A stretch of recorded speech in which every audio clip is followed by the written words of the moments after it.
Hi, my name is Jo Painter, and welcome to yet another edition of the Stories of Boscov's Berks Jazz Fest. 2016 is just around the corner, or perhaps it's already here if you're watching this right now. And the Jazz Fest is April 1st through the 10th, so it's a little bit later this year.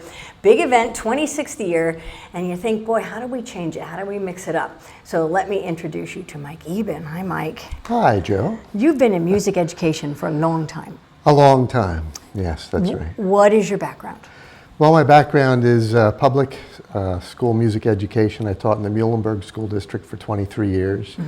Been in public school education for about 25 years. I'm semi-retired now, but still teaching private lessons and teaching part-time at Albright College. What kind of private lessons? What particular instruments? Saxophone, flute, and clarinet. Sax, flute, clarinet. That's right. Education is clearly a passion of yours. Yeah. That's right. So I have to ask, I mean, we all hear a lot about the budget cuts. First to go is the arts, first to go is music. That having been said, it is what it is. Right. How does Boscov's Berks Jazz Fest help fill that void, or does it help fill that void? Well, we're hoping so. I mean, we've had an education committee now for many years, and every year we try to find new ways to get the kids involved in jazz. Including, you know, the all-county jazz band and jazz vocal group. Oh, that's new, isn't it? The vocal group, fairly new? I'd say within the last 5 to 10 years. Okay. So it's been around for a little while. Okay. Yeah. And we've been doing various workshops and things with varying amounts of success. So this year I think we've come up with something new that hopefully is going to fulfill a real need in the community. You're saying varying amounts of success, which tells us, you know, there's a constant ongoing effort to be dynamic and to be versatile and malleable to the needs or the response of this. Is it fair to say students? This is all geared to high school students? Geared towards students mostly, yes. Not adult? Adults are certainly welcome. Okay. But of course our focus is getting students to come out to this because they're our next generation of jazz, not only performers, but listeners as well. You know, I've often wondered about that. So maybe you can lend some insight. Sure. Your typical teenager, you would think, is perhaps all wrapped up in rock and roll or rap or, you know, the music of the day, so to speak. So how do you get them turned on to jazz music? Well, years ago, back even before I was a kid, if you wanted to get into jazz, you learned in the clubs. And places like Reading had clubs all over the place. Right, Frankie there were Scott. all kinds of jazz, Frankie Scott and all those.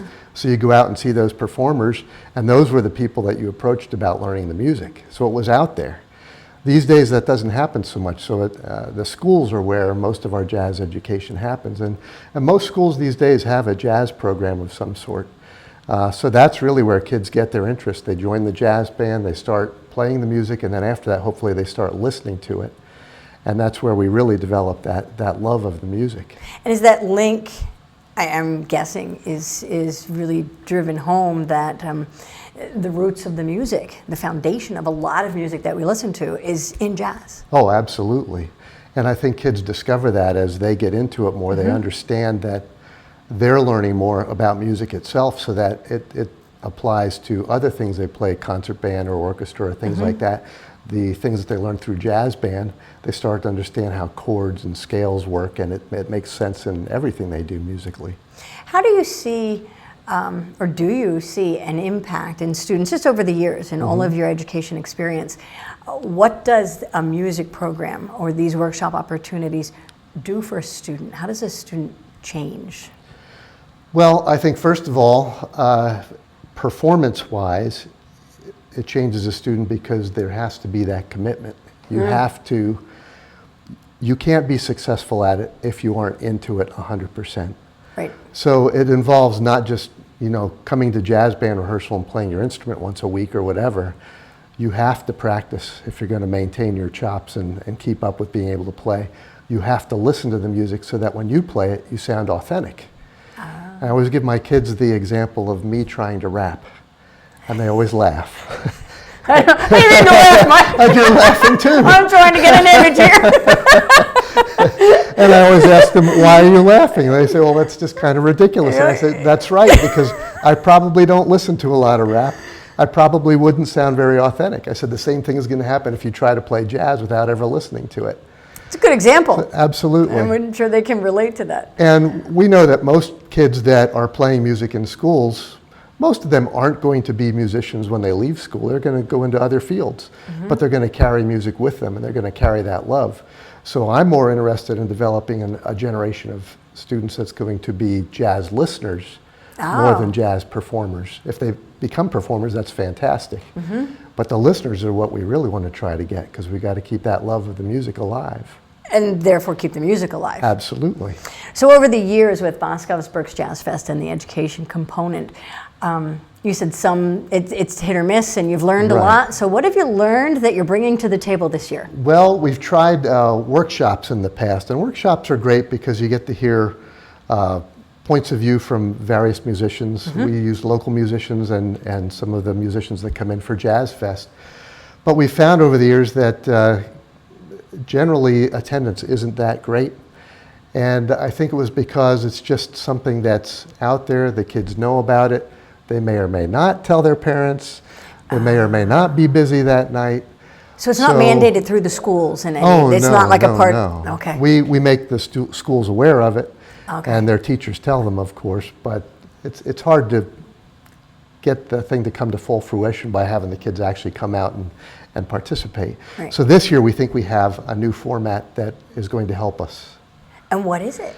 It is a whole day of events. It's going to be like a mini IAJE. IAJE was the International Association of Jazz Educators. Oh, okay. And they used to have weekend events like in California and New York, where they'd have vendors, stores, the Jazz music Mall. groups. You were just talking about The Jazz Mall, that's right. Educators come in and do workshops, and performing groups come in. So we're going to have all three of those there. Wow. So we'll have the vendors there in the hallways with airware so kids can come and see that. We're going to have the workshops so kids can come and see those. And then in order to actually get kids there, we're also going to have performances from local school groups. Oh. And it's all That's going to bring mom, dad, family. That's we're hoping brilliant. Right. And we're going to have a lot of traffic. It's going to be at the brand new DoubleTree. What day? That's going to be on April 2nd, Saturday.